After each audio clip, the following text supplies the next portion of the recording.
de hoy. Segundo, tenemos aquí, voy a abrir la lista, un minutito, por favor.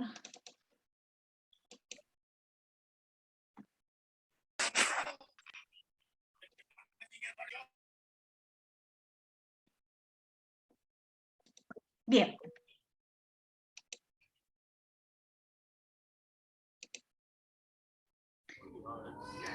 Empezamos con la pregunta 1, ¿qué es la obligación tributaria? ¿Quién va a contestar? Quiero contestar, licenciada. ¿Ya? ¿Quién dijo yo? ¿Apellido? Arancibia. Ya, Arancibia.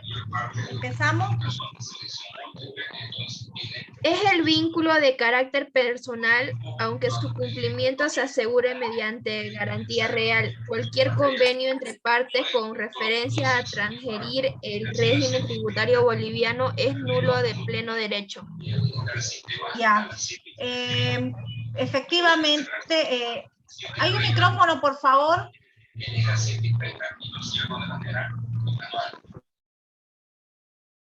Solamente van a activar el micrófono los que vayan a hablar y por favor los que participen, participen cuando tengan condiciones para participar, es decir, que no haya ruido, que puedan participar tranquilamente, ¿ya? Bien, decíamos que la obligación tributaria es precisamente ese vínculo que nace entre el deudor o el sujeto pasivo, que son los contribuyentes, y el sujeto activo, que es el Estado, ¿no? Se obliga con todo el patrimonio que tiene el deudor y no puede haber un convenio o un acuerdo que tenga como finalidad, digamos, limitar, exonerar, evitar el pago para un contribuyente en particular. Bien, vamos con la pregunta 2. ¿A qué se llama hecho generador o base imponible? ¿Quién quiere contestar? Yo, doctora. Ya, a ver, vamos a empezar. Cristian va a contestar la 2, Castro la 3. ¿Quién más? La 4. Yo lo hice. Yo la 4. Borda la 4, Santos López. la 5. Yo, Licen López. Ya, López la 6. Ok. Palenque, Lisa. ¿Apellido? Cruz, León. Ya, Cruz la 7. ¿Y quién más? Una más, por favor, para la 8. Licenciada, la 8, yo, Flores Vaca. Ya. Empezamos entonces, Cristian, la 2, vaya, responda la 2. Listo, doctora. ¿A qué se llama hecho generador o base imponible? Hecho generador o imponible es el presupuesto de naturaleza jurídica, económica, expresamente establecido por la ley para configurar cada tributo cuyo acaecimiento origina el nacimiento de la obligación tributaria. Ya, muy bien. Es el monto total sobre el cual se va a calcular, ¿no? Luego la alicuota. La 3. La 3 dice, ¿cuáles son los sujetos de la relación jurídica? Y la respuesta sería que son el sujeto activo, que es el Estado, sujeto pasivo, que es el contribuyente, y terceros responsables, que vendrían a ser los padres, tutores o personas jurídicas. Correcto, muy bien. Vamos con la 4. La 4 dice, ¿a qué se llama alicuota? Es el valor fijo o porcentual establecido por la ley que debe aplicarse a la base imponible para determinar el tributo a pagar. Bien, correcto. Algunos impuestos tienen un valor porcentual y en otros un monto establecido, ¿ya? La 5. ¿Cuáles son los componentes de la deuda tributaria? Es el monto que paga el sujeto pasivo después de vencido el término de tributación y está constituido por el tributo omitido, las multas expresadas en UFBs y los intereses. Muy bien, correcto. La siguiente. La 6, ¿a qué se llama ilícito tributario? Acción y omisión que violen normas tributarias materiales o formales tipificadas y sancionadas por la normativa tributaria.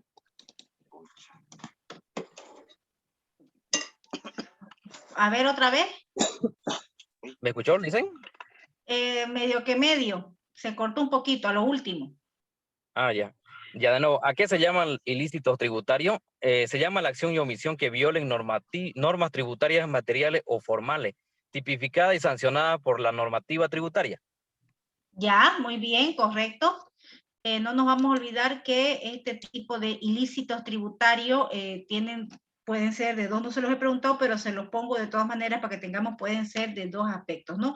Una que es la vía, van a ser, diríamos, procesada a través de dos caminos, de dos vías, ¿no? La vía administrativa y la vía contenciosa, que es una vía judicial. La vía administrativa será a través de un proceso administrativo y en la vía judicial, pues a través de un proceso judicial ante un juez, ¿no? Por lo general, la vía judicial es para determinar los delitos tributarios que tienen sanción privación de libertad, ¿no? Y pueden también tener multa. En cambio, la vía administrativa es para establecer también algunos castigos, como por ejemplo contravenciones, como multas, como cierre de locales, etcétera, ¿no? Vamos con la siguiente, la 7. La 7. ¿Cuál es la alícuota del IVA? Dice. ¿Es el 13%, doctora? El 13%, correcto. La otra. 8. La 8. ¿Cuál es la alícuota, el IT, impuesto a la transacción? Se establece una alícuota del 3%. Una alícuota del 3%, correcto. Gracias, Flores. Bueno, con eso terminamos entonces la revisión de este trabajo práctico. Ya, vamos a empezar ahora con otro tema. Bien.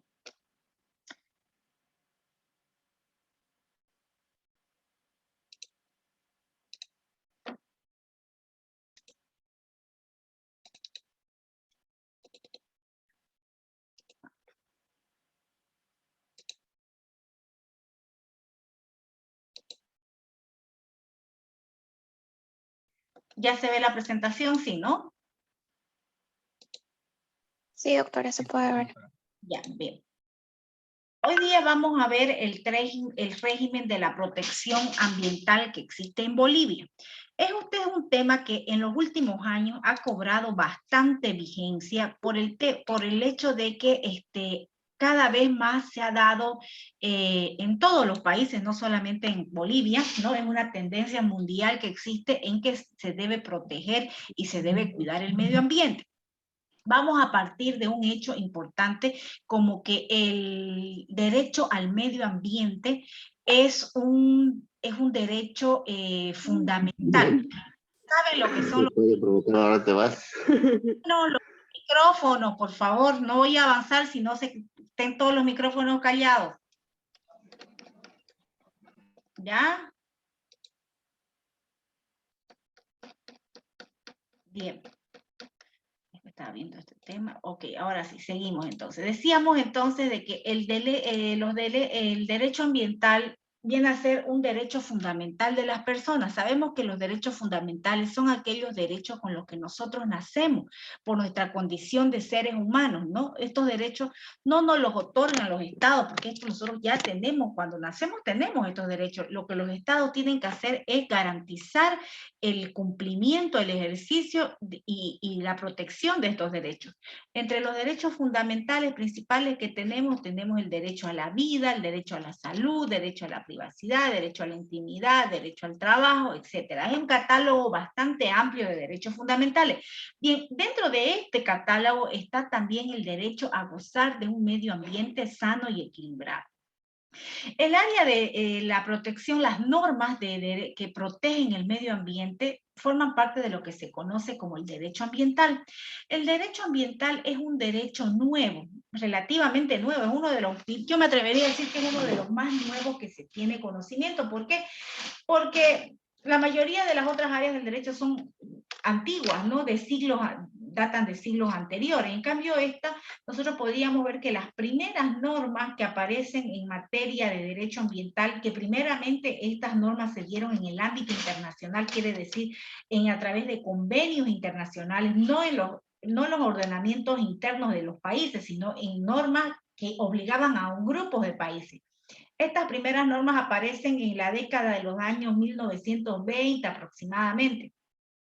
¿no? Y todavía no se conocía esta área del derecho ambiental porque no había la conciencia de las personas, todavía no se había arraigado esa conciencia de que era necesario proteger el medio ambiente.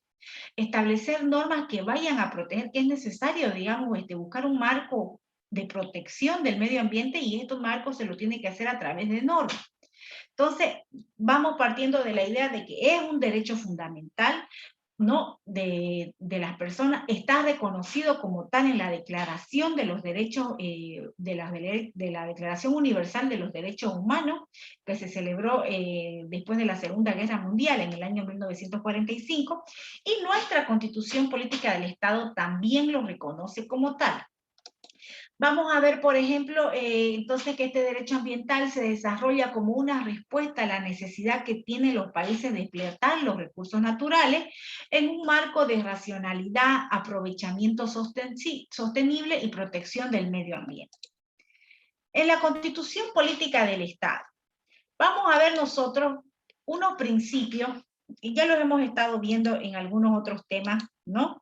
Pero lo vamos a ver ahora en la Constitución Política del Estado. El artículo 8, párrafo 1, establece los principios éticos morales. ¿Cuáles son estos principios éticos morales?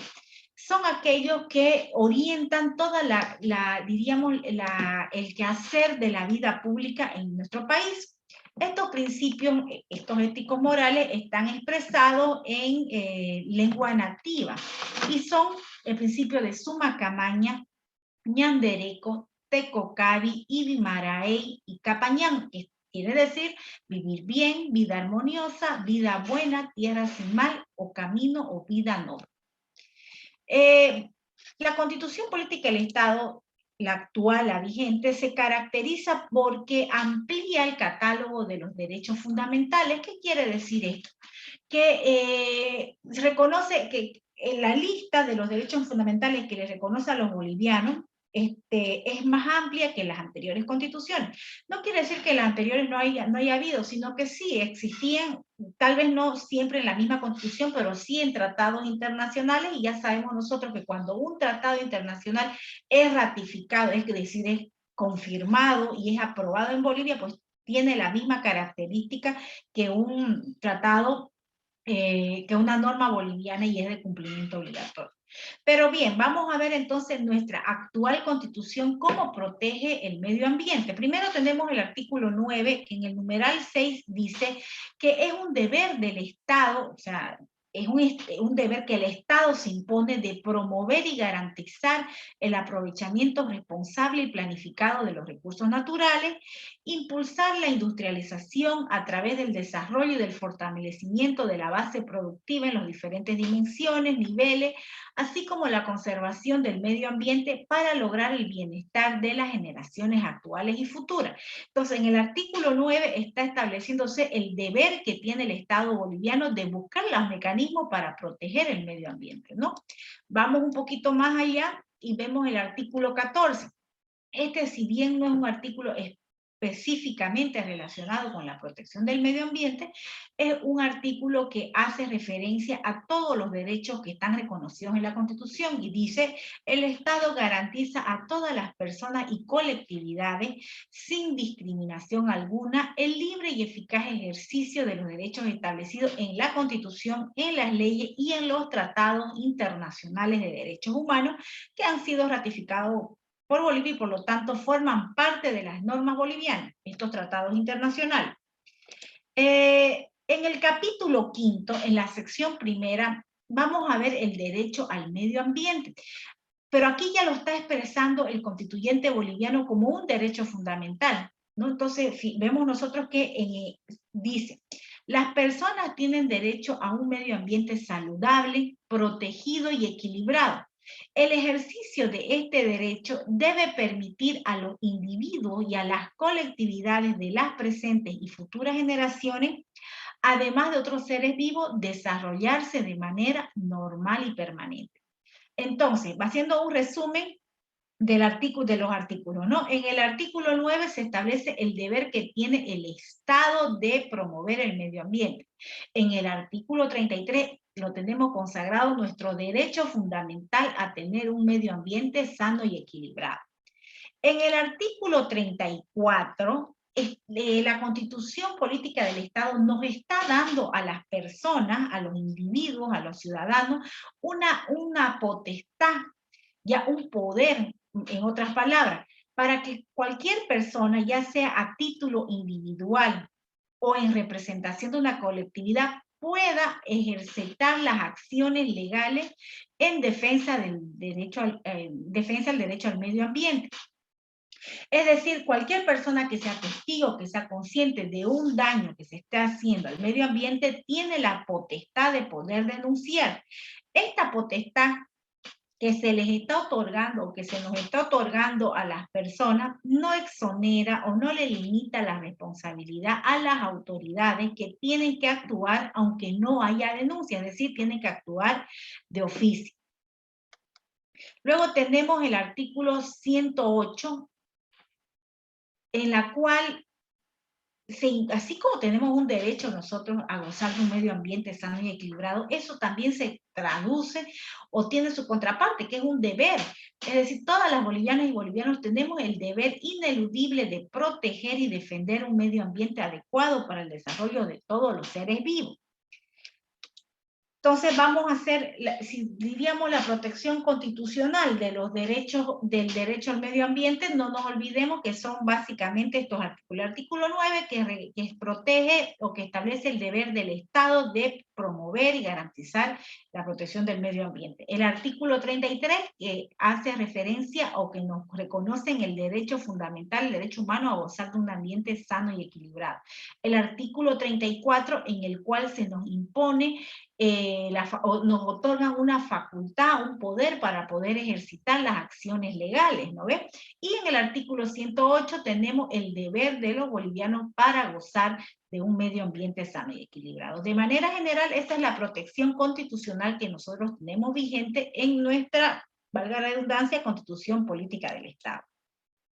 Bien, vamos a ver también un poco del tema penal, pero del tema penal relacionado a los delitos que se pueden cometer, digamos, en el ejercicio de una profesión, en las actividades diarias, no los delitos comunes, porque ahí no terminaríamos de entrar, de avanzar nunca, ¿no? Solamente vamos a ver cuál es nuestro sistema penal que rige en Bolivia. Voy a ir viendo un poquito unas nociones, la finalidad que tiene, ¿no? Siempre nosotros vamos a tener en cuenta que cuando escuchemos derecho penal, siempre lo vamos a relacionar con los delitos, y los delitos están relacionados con las sanciones, ¿no? Es decir, la privación de libertad, multas, pero por lo general siempre es privación de libertad. Bien, entonces el derecho penal tiene como finalidad prevenir, reprimir los hechos que se consideran lesivos al orden y a la sociedad. Es indispensable que para que exista una acción, un delito, tenga que haber una ley que diga que esa conducta es un delito, porque lo que no está prohibido, pues estaría permitido. De una comisión de un delito se pueden generar dos acciones, la acción penal y la acción civil. La acción penal es la que persigue, la sanción, por ejemplo, la privación de libertad. La acción civil persigue la reparación de los daños económicos. Por ejemplo, una persona que ha cometido un delito, además de tener que pagar una sanción penal, puede también imponérsele una sanción civil, es decir, el pago de daños y perjuicios. La acción penal consiste en investigar, ¿no?, el hecho que ha sido que se ha cometido, el hecho delictuoso, juzgarlo e imponer, en caso de que se haya determinado que la persona realmente ha cometido ese acto, pues imponer una sanción correspondiente, ¿no? En cambio, la acción civil puede ser ejercitada por la víctima, por el damnificado, contra el autor, cómplice, encubridor o heredero, ¿no? Consiste en la reparación cuantificable, económica, de la reparación del hecho causado, más daños y perjuicios. De una acción penal se generan pueden darse dos tipos de acciones: la acción penal pública, que es la mayoría de los delitos son de acción penal pública, y la acción penal privada. Ya vamos a ver ahorita cuáles son los de acción penal privada. Los de acción penal pública Cuando comete alguien un delito de acción penal pública, no solamente está cometiendo contra la víctima, contra el damnificado, lo está cometiendo contra toda la sociedad. Toda la sociedad se ha visto afectada con esta comisión de un delito y por lo tanto interviene el fiscal, el Ministerio Público para defender a esa sociedad que ha sido afectada. Entonces, en un delito, en un proceso, diríamos, de acción penal pública, aunque no haya una parte damnificada que quiera entablar la querella, que quiera demandar, porque a lo mejor por algún motivo no le interesa, el ministerio, el fiscal de oficio, tiene que constituirse en parte acusadora, solamente en los delitos de acción penal pública. En los de acción penal privada no interviene el fiscal ni el Ministerio Público, solamente puede ser ejercida por la víctima, ¿no? No forma parte de la fiscalía. Son más de 360 tipos penales que tenemos vigentes en nuestro Código Penal, de los cuales solamente estos que voy a decir a continuación son los de acción penal privada. Todos los demás serían de acción penal pública. De acción penal privada son giro de cheque encubierto, giro defectuoso de cheque, desvío de clientela, corrupción de dependiente, apropiación indebida, abuso de confianza, los delitos contra el honor, destrucción de cosas propias para defraudar, defraudación de servicios o alimentos, alzamiento de bienes o falencia civil, despojo, alteración del lindero, perturbación de posesión y daño civil. Estos serían los delitos de acción penal privada. El resto de los delitos son de acción penal pública. Un delito puede ser de dos tipos, puede ser culposo y doloso. El culposo es aquel delito que la persona no tiene intención de cometerlo. Por ejemplo, una persona que causa vamos a suponer una persona que va en su vehículo y sin querer hay un accidente y resulta una persona fallecida, entonces es un homicidio en accidente de tránsito. Ese no es un delito doloso. No, porque la persona no tiene intención. Ha habido un accidente y como producto de ese accidente pues ha pasado este hecho. Hay una sanción, pero no va a ser la misma sanción que de un delito doloso. El delito doloso es con toda la intencionalidad. El delito doloso se premedita, se piensa, se planifica, ¿no? Hay la intencionalidad, en culposo no hay la intencionalidad. Se llama autores que son los que realizan el hecho criminal, ¿no? Que ya puede ser de manera junta o de manera sola, que cometen un hecho antijurídicamente doloso, es decir, con toda la intencionalidad. Los cómplices son también aquellos que con intencionalidad ayudan, facilitan, cooperan a que se cometa el hecho delictuoso. Las penas. ¿Cuáles son las penas que tenemos vigentes en Bolivia? ¿Ya?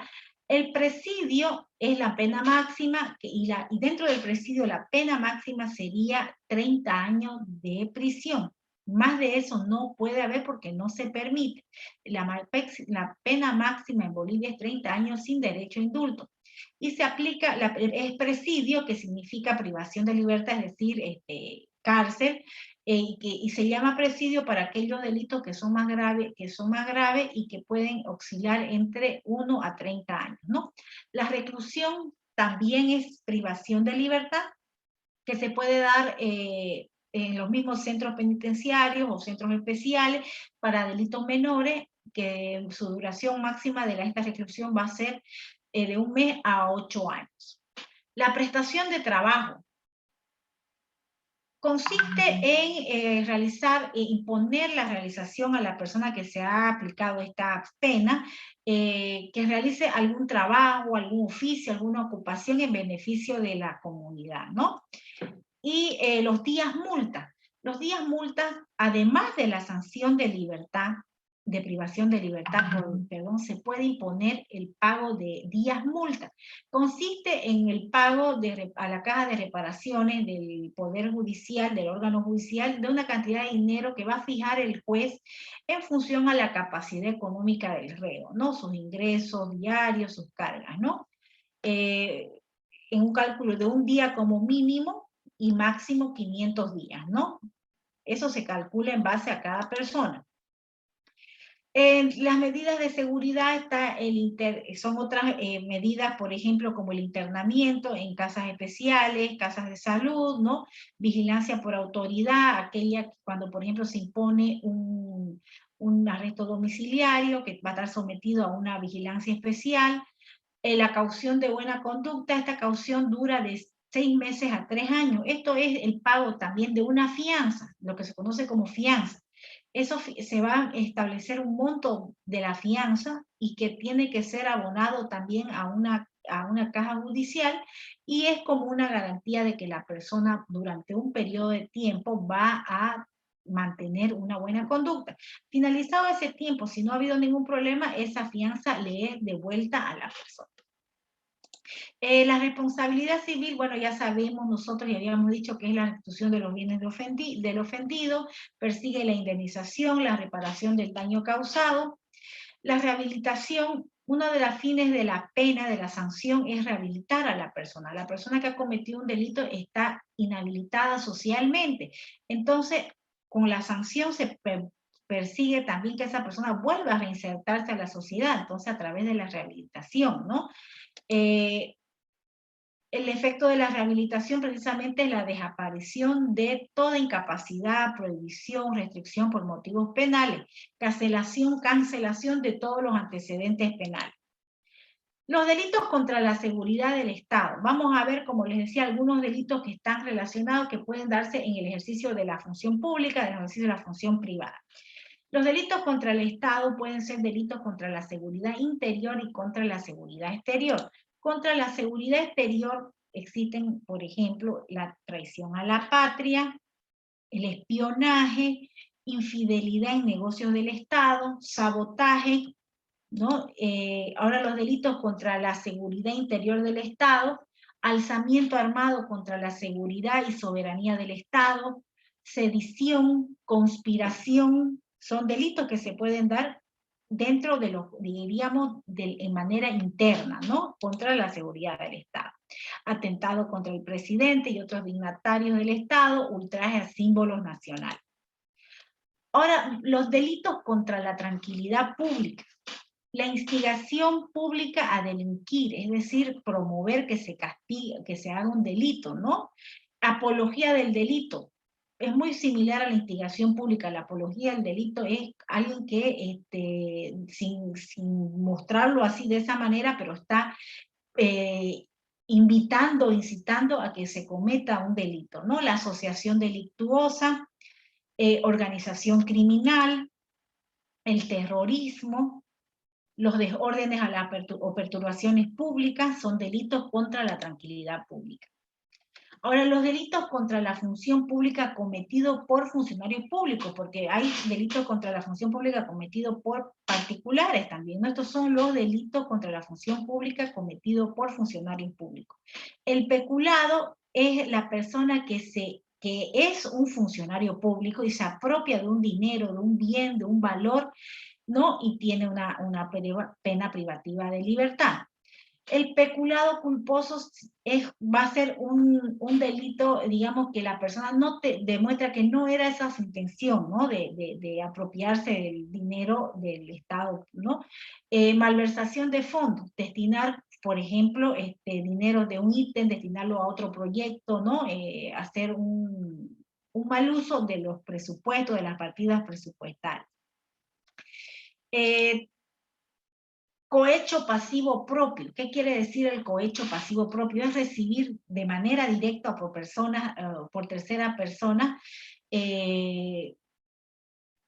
ya sea que cualquier regalo, cualquier cantidad de dinero, ¿no? Este es el funcionario público que pide o que recibe, digamos, estas dávidas, ¿no? El uso indebido de influencia, beneficios en razón del cargo.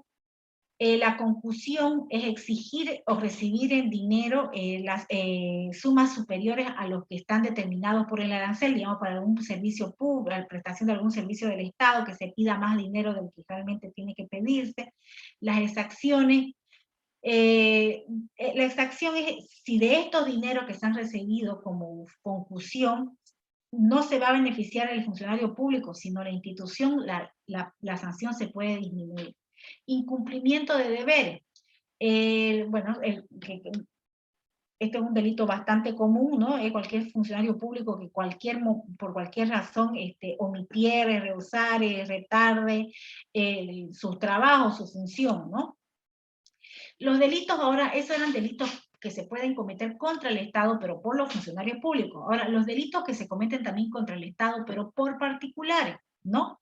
Aquí, por ejemplo, el cohecho pasivo. Si el cohecho de los funcionarios públicos es recibir, aquí va a ser otorgar, ¿no? Dar. La persona que de manera directa o a través de tercero paga sobornos, etcétera, da regalos para obtener algún beneficio, está cometiendo este delito. Resistencia a la autoridad, ejercicio indebido, indebido de la profesión, quien digamos sin tener un título ejerce una profesión, ¿no? Eso sería también un delito. Delito contra la economía nacional. Contratos lesivos al Estado, el funcionario público que a sabiendas celebre contratos que van a causarle perjuicio al Estado, incumplimiento del contrato con la persona, ya sea que por algún motivo haya celebrado un contrato con el Estado y lo incumpla, destrucción o deterioro de bienes del Estado y la riqueza nacional, cualquier monumento, ¿no? No solamente monumentos, sino digamos, por ejemplo, lugares paisajísticos, etcétera, que están considerados como patrimonio nacional, si son destruidos, pues se está cometiendo también un delito, ¿no? La conducta antieconómica es el funcionario público, el que hallándose en el ejercicio de cargos directivos, cause por mala administración daño al patrimonio de esta institución y por lo tanto del Estado. Evasión de impuestos, ¿no? También constituye un delito contra el Estado. Delitos contra la industria y el comercio, por ejemplo, el sabotaje. El sabotaje, que es la persona que con el fin de impedir el desarrollo normal de las actividades de trabajo, producción, invade, ocupe lugares industriales, agrícolas, mineros o cause daños a las máquinas, provisiones, también es un delito, ¿no? Monopolio de importación, producción y distribución de mercadería. El que monopolizar la importación, producción o distribución de mercaderías también está cometiendo un delito. Los lockouts, las huelgas y los paros ilegales, el que promoviere cualquiera de estas situaciones, pero ilegales, ¿no? Porque ya sabemos nosotros que existe el derecho a la asociación, a la manifestación, ¿no? Pero para poder cometer estos delitos tendría que haberse declarado ese paro, esa huelga de manera ilegal. El fraude comercial, quien engañe, el comerciante que engaña al público entregándole una cosa por otra, engaño en productos industriales, ¿no? El que ponga en productos industriales con nombres, señas que induzcan al engaño sobre su origen, procedencia, cantidad, calidad, desvío de clientela, el que se valga de falsas afirmaciones, artilugio fraudulento o cualquier otra propaganda para desacreditar, digamos, alguna empresa, o alguna industria, ¿no? Para obtener algún beneficio. Corrupción de dependientes, el que corrompiera dependientes ajenos a la competencia, es decir, para traerse a los trabajadores de otra empresa, pero de manera con prácticas ilegales. La tenencia, uso, fabricación de pesas y medidas falsas, ¿no? El que sabiendo que tiene una medida, un peso, medida falsa, y utiliza con la finalidad de engañar a los clientes, pues también está cometiendo un delito. Hemos visto solamente, como les dije en un principio, el sistema penal que se relacionado al ejercicio de la profesión, tanto para funcionarios públicos como de manera también privada.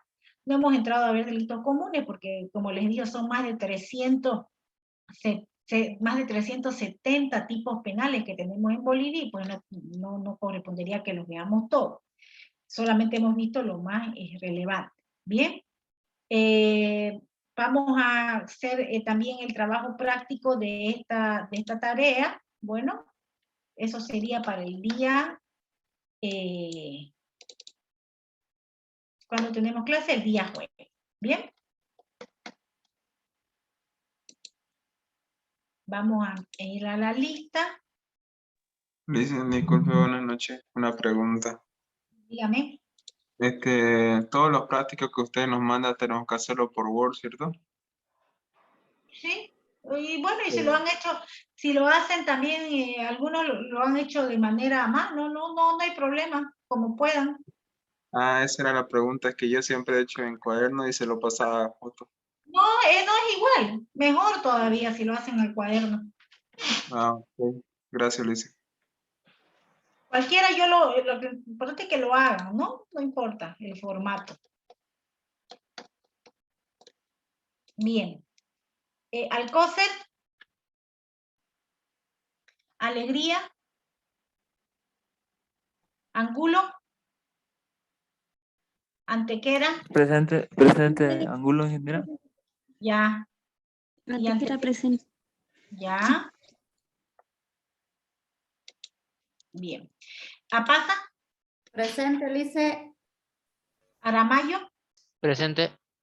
Un ratito, quien se vaya, ya se puede ir retirando lo que los voy nombrando, ¿no?